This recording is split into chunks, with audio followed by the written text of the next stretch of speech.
Tai buvo vakaras ir rytas, 4. diena.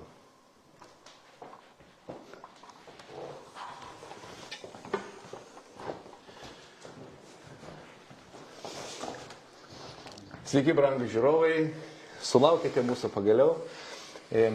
Juozas įsidarbina į kitą laikinai. Ačiū, Juozai. Tai kaip sakant, mes bejėgiai prieš Dievo valią. Ačiū Dievui už tai linksmą bendradarbį. Taigi mes transliuojame jums toliau iš stovyklos, šiandien 2. diena stovykloje. Mes toliau esam pasinėrę iš tikrųjų į malonės žinią, gaivinamės po to malonės lietum, stiprinamės, kas iš tikrųjų yra tikrai priešinga šio pasaulio dvasiai. Ir visi žmonės, kuriuos mes čia matome, sutinkame, jie tikrai atsigauna, džiaugiasi, dalinasi tais apreiškimais, pranešėjams krūvos klausimų, tikrai labai įdomu. Kiek galim šiandien, šiai dienai mes transliuojam tiesiogiai per Maloni banga YouTube akauntą, tai yra paskyra. Tai pastebėkit, pasižiūrėkit, ištirkite tą dvasią. Ir toliau mes pakalbėsim su gerbiamu Juozu, toliau galvojam apie ką čia mums pakalbėti, bet apie tą pačią ramybę sakėm, kad... Tokia tema. Taip, stovyklos tema, ramybė audroje. Jo, stovyklos tema, ramybė audroje. Ir labai man patinka tas plakatas stovyklos. Reiškia, valtelė, tokiam kaip vandeninė, jūroje, aplinkui baisus debesys, audra, o valtelė taip savo, tas žmogus, taip ramiai, žinai. Ir aplink valtelė tokia ramybė, nors aplinkui audra. Tai vat, ramybė audroje yra šios stovyklos tema. Ir tai ką mes apie audrą ar apie ramybę mums reikėtų? Apie ramybę audroje. Iš tikrųjų, galbūt prieikime, dar pasižiūrėkime tokį dalyką, kad ta audra vis tiek yra, ir tavo širdyje ateina tie momentai, jinai ateina ta audra gyvenimo. Tai jeigu ji neteina iš išorės, tai jinai kartais pakyla iš vidaus kažkaip. Vis tiek. Dažnai jo. Nes, aišku, iš išorės audra tai yra tokia, kad ir tikra audra, pavyzdžiui. Ateina audra, tai mes neišeinam juk, oi kaip fainai, žinai, yra ten tokių ekstremalų, kurie filmuoja ten tas audras. Bet visada audra atneša nerimą, atneša kažkokią destrukciją, atneša diskomfortą, nes už tai, kad, ta prasme, net ir fizinė audra, tai tu sušlampi, tu jauties nepatogiai, dabar galvoju, kada čia viskas pasibaigs, kur man slėptis, kažkaip tokios mintis visokios būna, nuo fizinės audros. Bet fizinė audra, tai žinai, galima po stogu pasislėpti. Bet jeigu viduj tavyje šėlsta audra, jau pats nesusitvarkai su savo jausmais, tai tada kaip ir po jokių stogų nepalysi, žinai.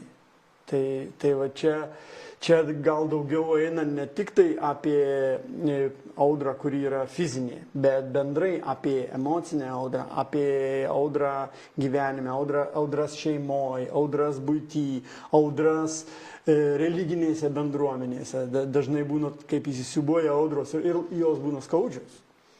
Jos būna skaudžios. Pasiekmės būna skaudžios. Kada jau audra praeina be pasiekmių?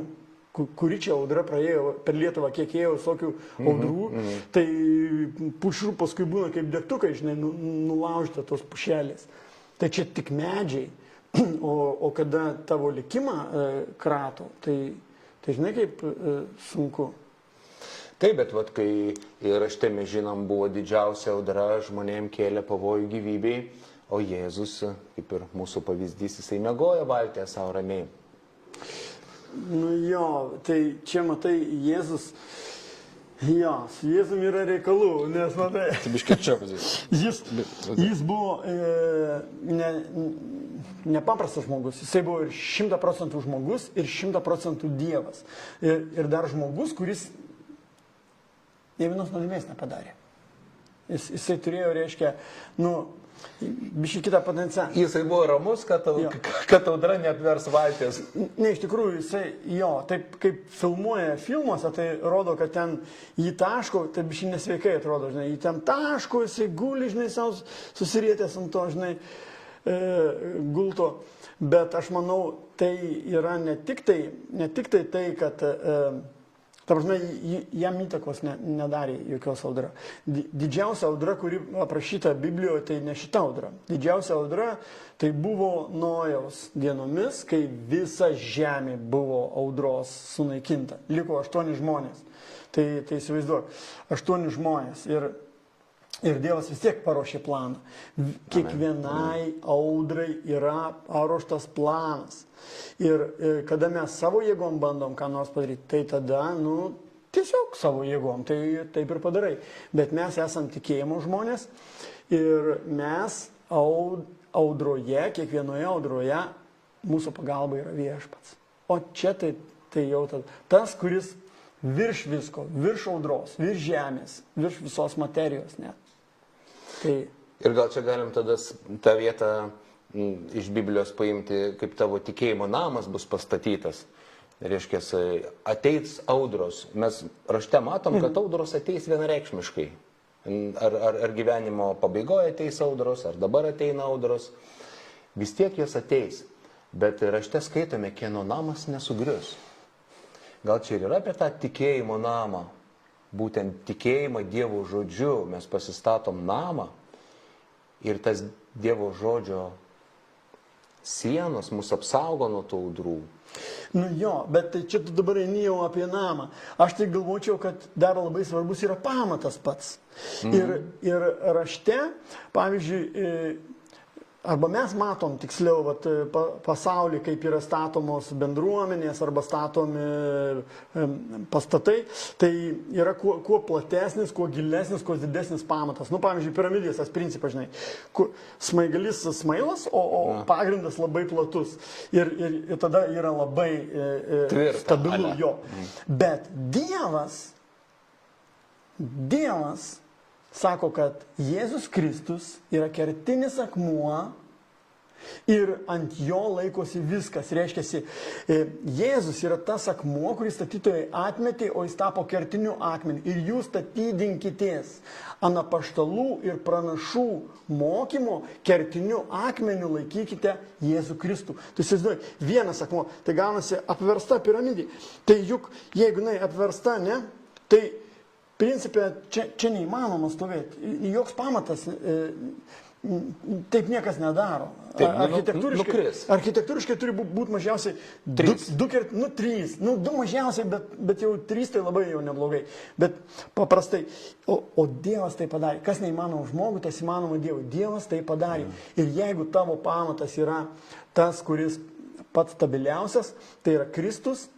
Jeigu tavo Kristus yra pasaulio gelbėtojas, jisai reiškia kaip pamatas, tada ant jo jau statosi visi tavo santykiai, visa tavo bendruomenė, tada jau gali statyti, kaip sakai, tikėjimų namą, tą tvirtą. Tai ant uolos pastatytas namas, jisai išliks. Ir Jėzus ir yra uola. Jis yra pagrindas. Visko pagrindas. Ir sako, jūs galite turėti viską, laimėti visą pasaulį, bet kas iš to, jeigu tu prarasi savo gyvybę? O jis sako, aš atidaviau savo gyvybę, kad tau nereikėtų prarasti už tave savo gyvybę. Brangiausias turtas tai yra gyvybė, žinai. Ir jeigu tu neturi gyvybės, tai tau ar ramybė, ar neramybė. Sakė, kaip čia vienas pranešėjas kalbėjo, sako, žinot, kur žmonės ramus, visiškai ramus. Visiškai jie nesprendžia jokių problemų, nėra religinių ginčių, nei finansai jiem nerūpi, nei jie kažkokie eina verčiasi per galvas dėl karjeros. Kapinėse. Ramus. Ten žmonės, bet jie kapinėse. Viskas. Ten ramybė. Bet pasaulyje nebus ramybės. Jeigu mes save apgaudinėsim, kad tipo jau mes čia su Dievu, tai tada turėsim ramybę, žinai, tokia, žinai, ramybė, ar šilta, ar šalta, ar gera, ar bloga ramybė. Tai čia reikia tų pamų vaistai, tie yra pamai, žinai, kur pabaiga, pamai. Tokios tabletės. Ir ten, žinai, pamas, tazapamas ir ten... Supratau. Ir ten, tada jo, bet tu ne tai, kad tu turi ramybę, žinai, viskas nurimu ir tada tu ramus. Bet kada tu ramybę turi, kai aplinkui neramu, o čia tai jau lygis. Kada tu ne tik tai turi tą ramybę, bet tu ją gali transliuoti arba sakyti, Tai ką, raminamės? Nu, pabandykim Juozai tada žmonėm kažkaip praktiškai pasidalinti gal iš savo patirties, kaip mes tą ramybę naudojam tą pamatą. Tarkim, ateina kažkokios audros, aš labai mėgstu kažkokį konkretų pavyzdį paimti. Ir kaip mes galim panaudoti tą Jėzų Kristų kaip pamatą. Nu, bet tai supranti kaip yra. Pavyzdžiui, įvyksta gyvenime kažkas, tarkim, tikrą pasakyti. Tikrą, asmeniškai, ne? Taip, ką galėtų? Dabar įsivaizduoju. Mano gyvenime taip, kad aš turėjau sodybą ir kažkaip viduj, kažkaip vos kaip neantgamtiškai, gerai, tegul bus kaip antgamtiškai, kažkaip man užsinorėjau kitos sodybos, bet galvoju, ar čia sodybos, ar čia gal nesodybos, gal kažkokio nam, bet spranti, dalykai yra tokie, kad finansiškai yra nestabili situacija, tada, kai pasidalinau su pažįstamais irgi jie, ir sukilo audra, ir tada pasižiūrėk į pasą, kiek tau metų, kada tu čia pradėsi tą sodybą, žinai, kada tu čia viską padarysi. Tai čia kalbant tik tai apie savo gyvenimą, žinai, namą pastatyti. Ir gavos taip, kad aš nežiūrėjau į nieką, bet aš žinau, kad raštas sako, jeigu pasitikėsi Dievu, žengsi žingsnį kaip tarsi į nebūtį, tarsi į tą, ko nėra, ten nestabilu. Bet aš kažkaip, galvoju, jeigu Dievas už mane, tai tada ir viskas bus gerai. Ir žengiau tą žingsnį. Ir dabar praėjo vos 6 metai, pieva visiškai buvo, pieva. Ir, aš pats kartais vakarais vaikštau ir žiūriu, galvoju, ką? Iš kur čia viskas? Lankytinas objektas atsirado, supranti? Važiuoja žmonės, turistai, autobusais, važiuoja pasižiūrėti, kaip įkūrėm, reiškia, tą geležies kelią ir tą visą. Supranti, bet buvo, dabar tai aš jau ramus. Dabar jau aš ramus. Aišku, kada jau tu, žinai, kaip tikėjimas veikia. Tikėjimas tai yra pasitikėjimas dalykais, kurių neregi. Tai yra kada jau, jeigu tu matai, arba tu kažkaip jau vizualizavęs viską, viskas paskaičiuota, tai kam tau tikėti? Bet šiandien netgi finansiškai paskaičiuoju, kaip ten, tai palauk, kad mes tokių pinigų neturėjom, kaip čia viskas įrengta. Tai įdomi ta pusė, kad kai Dievas laimina, tai jisai kažkaip, net vardas mano, žinai, kaip įsiverčia iš hebrajų kalbos, Dievas dar pridės. Juozas. Tai, tas Juozapas jau, kaip mes pripratę. Bet ten žydiškai kitaip skamba. Tai iš tikrųjų yra tas žingsnis toksai, tarsi, jisai sako, ko nerimstat? Ko nerimsta siela? Arba pirma psalmė yra labai graži, sako, palaimintas žmogus, arba tikrai laimingas žmogus, kuris nesielgia kaip patarė bedieviai, nestoja nusidėjėlių kelią, nesėdi su apjuokėjais, bet mąsto apie viešpaties įstatymą dieną ir naktį. Jis bus kaip medis prie vandens pasodintas, kurio lapai nevysta ir jis duoda derlių metų atėjus. Dabar svarbiai eilutė. Visa, ką jis daro, jam sekasi. Ir mums atrodo, reikia kažkaip nuo Dievo pasitikėti ir visą, ką darys, sekas. Ne, sako, nesielgia kaip patarė bedieviai. Nestoja nusidėjėlių kelią, bet mąsto apie viešpaties įstatymą. Reiškia, ta prasme, jam į širdį Dievas įdėjo, kiekvienam į širdį atgimusiam žmogui Dievas įdėjo įstatymą, tiksliau savo žodį, savo meilės žodį. Žiūrėkim taip, įstatymą, jeigu žiūrėsim, kad to man negalima, to man negalima, to man negalima. Ne. Galima tau viskas. Negalima, kad tave kas nors apgautų, negalima, kad tave kas nors įžeistų, negalima, kad tavim kas nors manipuliuotų, negalima, kad tave išnaudotų, supranti. Dievas, kad žmogų apsaugo, davė įstatymą. Mes taip žiūrim, negalima, nevok, nežudyk. Ne, kad tavęs neapvoktų, kad tavęs nenužudytų. Čia įdomus posakis. Taigi, ir rezimuojam galbūt iš tavo istorijos, taip išgirdau, kad liktai pats Dievas tau įdėjo šitą troškimą ir taip ir kaip ir sakė, Juozai, pasimk, aš noriu pamatyti tavo ištikimybę man, aš noriu pamatyti tavo širdį, ar tu pasitiki, kaip aš tave myliu. Ir taip mums kiekvienam matyti žmonių. Kiekvienam. Būtent kiekvienam žmogui Dievas įdėjo troškimą ramybės, ne audros, o ramybės. Aprūpinimo. Kad tu būtum ramus. Tau kažkaip norisi būti ramiam.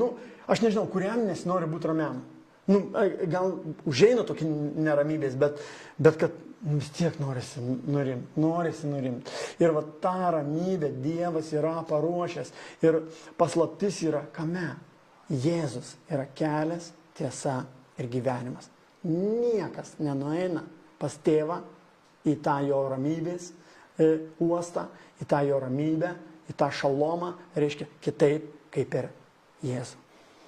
Ir kodėl Jėzus yra ramybė? Priežastis mūsų ramybės. Todėl, kad jis paėmė savo ant kryžiaus visus mūsų neramumus. Visą nerimą. Visas mūsų kaltes, kurios mums kelia nerimą. Skausmą. Neviltį. Ligas. Santykių baisumą, visą praradimus. Ir kaip paskutinis priešas po Jėzaus kojomis buvo sunaikinta mirtis. Taip. Net mirtis neturi galios. Ir reiškia, atgimusiam žmogui mirtis, tai gaunasi, nu tai čia gali žiauriai nuskambėti, bet laimėjimas. Nu, Paulius taip sako. Taip, pagaliau. Mirtis tave iš šito pasaulio išbraukia, bet tada jau su viešpačiu. Veidas į veidą, kaip raštas rašo, mes pasimatysim veidas į veidą. Taigi, galbūt rezumuokime, kiek čia mes to laiko turim, panašiai jau 20 minučių. Iš tikrųjų, brangūs žiūrovai, mums nebepriklauso joksai nerimas, tiesiog. Jeigu mes priimam Kristų, priimam Dievo valią, jo meilę, jo darbą, mes girdime šitą Evangeliją, kad mes esam švarūs, visas mūsų nerimas paimtas ant kryžiaus. Mums nebepriklauso likti ten pat. Paprasčiausiai, jūs galite kiekvienas nebelikti ten pat. Išeiti iš to mes galim tikėjimu, kaip ir mes dabar kalbam su Jozu. Dievas laukia šito dalyko. Ir kaip pagarbinti Dievą ir kur pagarbinti Dievą. Aš manyčiau, kad Dievas labiausiai džiaugiasi, kai mes jo pasitikim. Kai mes pasitikim ne šio pasaulio, ne aplinkybėmis, o jo žodžiu ir jo pažadais. Einam, tai yra tikėjimo darbas. Ne kažkoks darbas kažką tai daryti, tarnauti bažnyčio ar dar kažką. Tikėjimo darbas yra patikėti jo žodžiu ir nebijoti. Eiti į ten, kur kviečia mus iš vidaus. Tas troškimas, kurį pats Dievas įdeda. Ir aš kažkaip matau, kuo daugiau matau žmonių aplinkui, jis kiekvienam įdeda troškimą. Ir jums yra idėjas, jūs neužgesinkit jo. Velnio pergalė yra. Jeigu jūs neinate ten, kur jūs kviečia iš vidaus, nedarote. Nebijokit uždavinėti klausimų. Klausimus reikia uždavinėti ir uždavinėti. Jeigu yra neaiškumų, reikia užduoti. Jeigu nėra žmogaus, kuris sakyt, Dievas žino atsakymus į visus klausimus. Dar jūs neišsakėt jam tų klausimų, o jis jau žino atsakymus. Nes atsakymai yra, visi atsakymai Dieve yra taip. Visi atsakymai yra taip. Ir man patiko čia tas Mikis Kartagena, jisai rusų kalba tokia maikutė apsirengė, žinai, ir ten parašyta, rusiškai, bet parašyta, bet Dievas ir daugtaškis. Taip. Bet Dievas. Ir mano žmona klausė, o tik prie ko čia, žinai?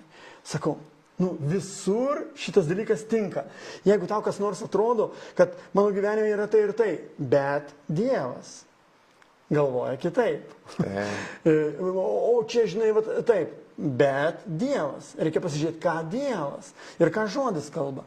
Ir ką, nes Dievas ir jo žodis niekada neatsiejami. Ir Jėzus sako, dangus ir žemė praeis, bet Dievo žodis nepraeis. Kiekviena jota, tai mažiausia hebrajiška raidelė, išsipildys. Niekas nedings iš įstatymo. Tai va. Amen. Ačiū Jozai už bendrystę. Dar užsklanda bus. Ai, dar užsklanda? Aha, užsklanda. Gerai, ruošiamės užsklandai. O aš tada, brangų žiūrovai, jau atsisveikinu. Užsklandą biškai palaukiam, dar nespaudžiu. Tos mano mygtukas yra užsklandai. Ačiū, brangų žiūrovai, už ištikimybę jums, kad jūs žiūrite tikrai taip laisvai. Šitas Tikiu TV laidas kiekvieną darbo dieną, 7 valandą. Pasidalinkite šiomis nuorodomis, šiomis laidomis su savo artimaisiais, galbūt, kurie ieško Dievo, kurie turi klausimų. Būtent mūsų stilius yra toksai labai paprastas, gal šiek tiek per humorą, per šypsnį, bet mes iš tikrųjų kalbam tikrus dalykus, mes einam link tos tiesos. Religiniam pasauliu tai nėra labai priimta, ką mes kalbam apie Dievo meilę, apie visišką besąlygišką Dievo meilę, kuri turi jėgą. Ne protas, ne mūsų valia, ne mūsų darbai, bet jo jėga mes esame išgelbėti ir jūs esate išgelbėti. Jo jėga per mūsų tikėjimą. Tai buvo vakaras ir rytas, 4. diena. Sudėjau, brangieji.